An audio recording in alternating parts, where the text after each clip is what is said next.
In this video, we're going to talk about what physical therapists will not tell you about hip impingement or femoroacetabular impingement or FAI, even when they really, truly, deeply want to help you avoid surgery and help you get your hip function back. We're going to talk about some hidden systemic problems that make it very difficult for them to tell you the truth and very difficult for them to even help you with the muscles that may be causing your issues. So if you're ready, let's get ready to think right, move right, and feel right. So as we start this video, I want to make sure that it's clear that this video is not intended to say that physical therapists are bad people, and it's most definitely not intended to suggest that physical therapists have bad intentions or are just profit-driven or anything like that. I want to point out some systemic issues that cause problems for physical therapists that make it impossible for them to actually do their jobs and help you retrain muscles so you can avoid surgeries that seem to have very poor success rates. I am going to share some stories and some insights that I have had from talking with physical therapists. I have a couple friends who are actually physical therapists. I have talked with physical therapists who were my clients and needed help with some of their issues. And I'm going to explain how all of this affects you as somebody who has hip pain and who is trying to find a non-surgical solution for hip impingement or FAI. So first of all, the big thing is that many PTs, especially if they are in a clinical situation where any sort of insurance is involved with payment, they're going to have extremely limited autonomy. So if they are working in any sort of physical therapy clinic or they're at a hospital or whatever, and insurance is paying for your services, whether it's private insurance or it's public insurance, they are not really going to be allowed to treat you in a creative way. And that's why you see that there are physical therapy clinics that are often now cash only, because those physical therapists want the autonomy to do what they want to do with the person in front of them. Whereas a physical therapist who's in a clinic does not have that autonomy. The insurance company has a certain set of services they will pay them for in relationship to a certain diagnosis. And if a diagnosis is defined as one that cannot be helped by physical therapy, then a physical therapist cannot work on muscles to try to help you with a diagnosis that has been determined to be impossible to help with physical therapy. I bring this up because I actually saw this happen, or I talked with a friend years ago who was telling me how this works for him when dealing with hand and wrist stuff, because I have had a long history of issues with my hands and wrists. It started in college and things got really bad, but in my 20s I really started to figure out how to get it to calm down, and it involved my shoulders. And so I talked with my friend who was at that time becoming a physical therapist, and I asked him, like, hey, when you see a patient, like, what are you allowed to do to help them if they have like hand and wrist pain? Like, I'm wondering, really specifically, are you able to like help them retrain their shoulders so their shoulders feel better? And he actually told me, well, it's kind of tough because if it's an insurance patient, then I'm only allowed to treat one joint away from the site of complaint. So that means, like, if I had gone to the doctor and they said I said I have wrist pain, and then I ended up in my friend's physical therapy clinic, because of the way insurance determines things, he's not even allowed to help me retrain my shoulder.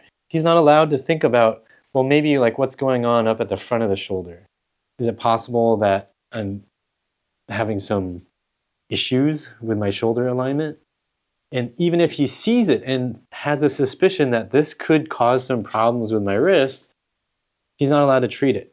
Unless, he said, he wrote a letter of justification and submitted it to the insurance company to try to get approval and get paid for having tried to help me with my shoulder. Okay, so that's the level of autonomy they have, right? There are all these rules that bind them into, hey, if it's this diagnosis. Here's what you're allowed to do. Here's what you'll get paid to do. If you deviate from that list of things you're paid to do, you're not going to get paid. Unless you want to write an essay to justify what you did, and then you'll still not get paid. So it's a lot easier to just not try, right? So that's one thing. Insurance is going to really hem in their decisions. If you're at a cash pay clinic, if you're at like a private physical therapy clinic, this won't apply at all, right? Then that physical therapist might be able to do what they want and really try and help you do things the way they see fit. But you got to find one of those, and you have to be able to afford one of those. Second, is you must follow what the diagnosing doctor or surgeon passes down, right? So this can vary depending on where you're located, but if a doctor says like, okay, it's this, it's FAI, it's hip impingement, which is supposedly a disease that needs surgery, then as a PT, you have to follow that, right? You have to say, okay, well, there's nothing I can do. I cannot step on the toes of those who are higher in the hierarchy. So there's nothing I can do, right? You need to listen to the physician. Otherwise, it's your license on the line, right? Or it's your referral source on the line. And so if you're a physical therapist and you regularly get referrals from an orthopedic surgeon in your local area, and that surgeon says this person has FAI, you're not going to tell this patient, well, I think I might be able to help you avoid the surgery, because the hierarchy says you have FAI, you have hip impingement, and that cannot be fixed with exercise. Therefore, you need to go to the surgeon, and then I'll see you after the surgery so we can help you recover from the surgery. Okay, that's how that works. So there are financial incentives involved here, and then there are actual administrative pressures that make it really difficult, even if you are a physical therapist who believes maybe this could be fixed with exercise. You're really not allowed to chase that down if you're within the conventional structure. Then you also need to think about this. Let's say that you are a physical therapist and you believe, yes, I can help this patient. I don't even care if I get paid. I'm going to try to help this person.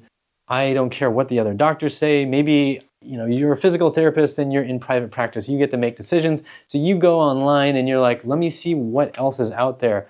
What physical therapy protocols are out there that are evidence-based, that somebody's done some studies on, that are out there published in the literature that I could possibly use with my patient who has hip pain to help them fix this hip impingement with exercise. And when you go through, you'll see that there are very few protocols that are out there, and most of them are ridiculous, and they're cookie cutter. And what I mean by cookie cutter is they assume that anybody who has this diagnosis is going to need to do the same 10 to 20 exercises, which is ridiculous. And they don't include any sort of detailed guidance about how you would do things, how you would scale things, how you would adjust things, and then how you would improve ranges of motion that are missing. So one of the most widely cited, probably, and maybe the most well-known protocol to fix hip impingement is the personalized hip therapy protocol, which was used in a couple of studies done in the UK and Australia. I believe in Australia, I'll have to double check that, but definitely in the UK, they used it in the FAI trials. I'll link to all of this down below. The personalized hip therapy protocol is basically a horrible, horrible protocol that was designed by surgeons and I think 1 or 2 physical therapists, and then widely distributed to a group of physical therapists. And then they implemented this in a trial comparing surgery to this crappy physical therapy protocol. And in the end results of this trial, the people who did surgery got slightly better scores than the people who did this crappy physical therapy protocol. I did a huge, long video, a deep dive into the actual protocol, which I will link to in the description box and probably right there, that I really encourage you to watch because it'll help you understand how bad the protocols are for attempting to fix hip impingement by dealing with the muscles. The top line summary here is because surgeons are framing this as a bone problem, despite a lack of evidence for it, they are designing protocols that are doomed to fail and frustrate and potentially make your issues worse. So they don't look at ways of improving posterior hip flexibility, meaning hamstrings, glutes, the deeper hip rotators. These protocols don't include anything to lengthen those muscles, and in fact, completely ban you from doing anything that could help, right? They don't have you stretch into your end range because they claim that it's going to cause your bones to run into each other. That has all of the markings of maybe biological plausibility, but they don't actually have evidence for these beliefs, right? If you look at many studies that follow people over long periods of time, there really isn't evidence that the FAI bone shapes lead to collisions or even arthritis or anything like that. Again, links in the description, citations, and all that are available on the links that I have down there. So you have protocols that don't address the muscles well. You have protocols that don't even strengthen the right muscles. They will strengthen a couple muscles, maybe a little bit, like sometimes they'll have some glute stuff.